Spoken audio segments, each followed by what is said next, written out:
A prevailing goal for President Joe Biden will likely be instilling hope at a time his critics are working overtime to paint a different picture of life with him in the White House. If you had to describe in one word what you believe the State of the Union is, you've heard the word crisis, you've heard catastrophe.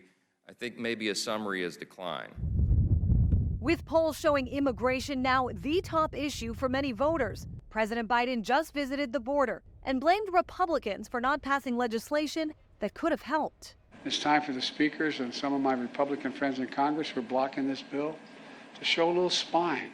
Republicans countering that message. They want open borders, and open borders are going to destroy our country. A recent NBC News poll laid out Biden's vulnerabilities, with Trump leading by 35 points on securing the border, 21 on crime, 22 on the economy, and 23 regarding mental and physical health. Age is one issue Biden seems to be talking about. You got to take a look at the other guy. He's about as old as I am, but he can't remember his wife's name. Yeah. And, On the economy, President Biden had hoped his message on Bidenomics would land, especially considering inflation is way down. Americans' wages are up, with an economy that's added 13 million jobs.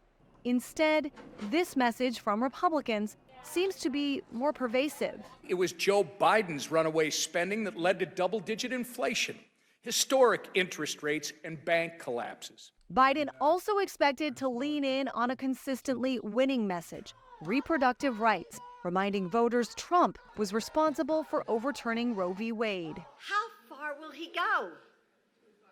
When will he stop?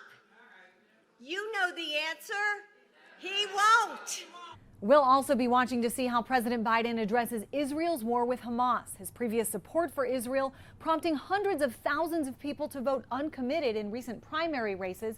While they largely would not be expected to vote for Donald Trump, many have threatened to stay home in November. In Washington, I'm Christine Frizzau.